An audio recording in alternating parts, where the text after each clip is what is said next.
Ayer le pasábamos revistas al entorno internacional que tendremos en los próximos 12 meses, en el año 2015. El año 2014 fue un año feliz, como fueron los años anteriores. Feliz por un entorno en que las materias primas se demandaban a unos precios astronómicos que se fueron para no volver por lo menos en mucho tiempo. Los ciclos económicos siguen funcionando. Creíamos algunos economistas que cuando nos los enseñaron nos estaban hablando de una época en que todo eso había quedado superado, ¿no? Siguen existiendo los ciclos económicos y el ciclo de la bonanza ya pasó y ya se lo comió Juanpa en mermelada, en tostadas y mermeladas. China no va a crecer a la mitad de lo como estaba creciendo. China crecía al 14-15% anual. Difícilmente va a crecer por encima de 7%. El Japón está técnicamente en recesión y no se advierte que pueda superarla. Los demás países del Asia son dependientes, durísimos dependientes de la economía china y de la economía japonesa. Europa está prácticamente en recesión. Si tiene crecimiento será por debajo del 1% en el año. Europa no volverá a ser la Europa de los 30 felices de los que hablábamos ayer en Hoy en la Historia por mucho tiempo. Los Estados Unidos están creciendo, es verdad, están creciendo al 3,5%. Su crecimiento, para algunos analistas, puede estar condicionado por el deterioro del resto de la economía mundial, pero supongamos que los Estados Unidos mantienen su vigor, como lo mantiene también México, sobre todo a base de su gran capacidad competitiva por ser frontera con los Estados Unidos. ¿Qué pasa con nuestro entorno inmediato? ¿Qué pasa con América Latina? Miremoslo. Venezuela está quebrada, literalmente quebrada. Vamos a ver cuándo los venezolanos salen a la calle a buscar un pedazo de pan en alguna parte, porque no existe, porque se acabó, porque la economía venezolana la trataron entre estos salvajes de Chávez, de Ramírez y de Maduro, de tal manera que ya no es productiva. No es productivo el campo venezolano, lo que había de industria lo liquidaron y el petróleo del que vivía Venezuela está a unos precios que sencillamente son irrisorios y no son costeables. Venezuela no tiene ingresos, ni siquiera los ingresos petroleros, porque los costos de producción de un barril de petróleo en Venezuela son altísimos por las 1000 carencias que tiene y porque el petróleo venezolano es inclusive más pesado que el petróleo colombiano, necesita refinerías especiales o necesita ser mezclado con petróleos ligeros. Lo cierto es que Venezuela está literalmente quebrado y que ese país va a explotar. Si alguien tenía la ilusión de que podía exportar un alfiler a Venezuela, que se olvide. Venezuela va a ser una fuente inmensa de problemas para el próximo año. Ecuador. Ayer se reunieron los presidentes de Colombia y del Ecuador seguramente para contarse qué fue lo que hicieron con Fernando Valda y para reír a carcajadas de la manera como se burlaron del derecho internacional que protegía a esta persona que fue secuestrada en Colombia por Juan Manuel Santos y enviada como un reo a Venezuela para que lo triturara Correa. Pero dejemos el tema a un lado. El Ecuador tuvo una cierta prosperidad, es verdad. ¿Y a qué se debió ella? A que el Ecuador, mutatis mutandi, es un país petrolero dependiente. De manera que esas grandes carreteras que construyó Correa con eficiencia, las cosas hay que decirlas, no tuvo oposición de las comunidades ni tuvo problemas con los permisos ambientales, construyó carreteras con un endeudamiento gigantesco. Todo el desarrollo del Ecuador es un artificio montado en la bonanza del petróleo. Qué pena decirle al señor Rafael Correa que se le acabó también la bonanza petrolera.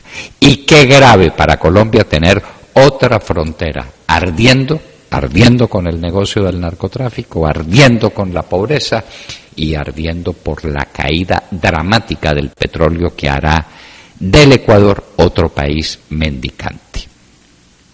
Chile ha perdido una gran parte de su vigor.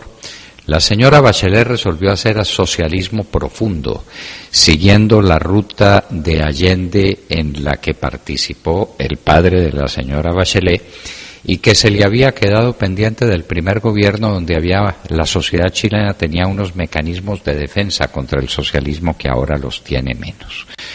Lo cierto es que la economía chilena pierde su vigor, pierde su crecimiento, pierde su gracia, y que la señora Bachelet tendrá que hacer profundas reflexiones sobre el futuro de su país. La situación del Brasil es dramática. Brasil está técnicamente en recesión. Se fundió la economía brasilera. Y se fundió por un mal gobierno de la señora Rousseff. Es que uno no puede poner a una exguerrillera que tenía por todo bagaje intelectual y de conocimientos administrativos el asalto a los bancos. Ella era especialista asaltando bancos. Ponerla de presidente de una república del tamaño del Brasil, uno de los miembros de los famosos BRICS, que están todos pasando dificultades y dificultades muy grandes. El BRICS viene en primer lugar del Brasil. Pues el Brasil está en recesión. El año que le espera es un año durísimo, tiene problemas de corrupción gravísimos, tiene problemas de escepticismo político, pero tiene una situación económica excepcionalmente delicada, porque se cayeron las materias primas, porque no hizo un desarrollo industrial adecuado, porque estuvo mal manejada por el Partido de los Trabajadores, por el señor Lula y la señora Rousseff. La situación del Brasil es muy grave. Si esa es muy grave, la de Argentina es dramática. A Argentina la quebró la señora Kirchner, la señora Cristina Fernández de Kirchner, acabó la obra que empezó su marido, la obra de quebrar a la Argentina, uno de los países más ricos de la tierra, de los países más ricos del continente. Había peleado con la inversión extranjera a raíz de su crisis con Repsol, le había confiscado los bienes a Repsol y ahora está buscando quién puede hacer los desarrollos de gas natural y de petróleo no convencional en la grande reserva de Vaca Muerta. ¿Y cuándo? En el momento de la crisis, cuando el precio del petróleo se invirtió, y esa es toda la esperanza, porque Argentina no tiene otra. Produce una inmensa cantidad de granos, el campo argentino sigue siendo tan fértil como siempre, la pampa húmeda no se la han llevado para ninguna parte, pero acontece que el endeudamiento que deja la señora Fernández de Kirchner es de tal naturaleza que puede ser que lo que le espere a la Argentina sea otro corralito, es decir, otra explosión de desconfianza tal donde todo el mundo sale a sacar su dinero y los bancos no tienen el dinero disponible para devolvérselo a la gente. Dicen los entendidos que el Uruguay se ha manejado con rigor. El señor Mujica es un guerrillero que resultó bastante razonable y que tiene un ministro de Hacienda. El señor Mujica no entiende de Hacienda nada distinto de los secuestros que él cobraba cuando era guerrillero, pero puso de ministro de Hacienda a un hombre sensato que va a seguir la misma ruta, porque va a ser el ministro de Hacienda de Tabaré Vázquez, que es un socialista, pero un socialista menos intransigente y mucho más pragmático que los demás socialistas. Pero Uruguay es muy pequeño, es una pequeñísima economía que no alcanza a contrarrestar las demás.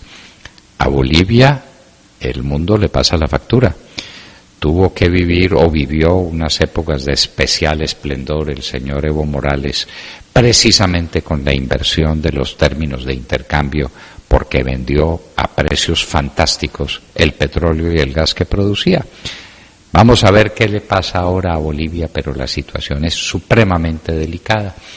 Y el país que quedaba para mostrar era el Perú, que tiene unas instituciones económicas sólidas y serias, que tiene un potencial productivo de minerales gigantesco, pero que también va a vivir un mal momento por la inversión de los términos de intercambio. Pero Perú sería el país para mostrar.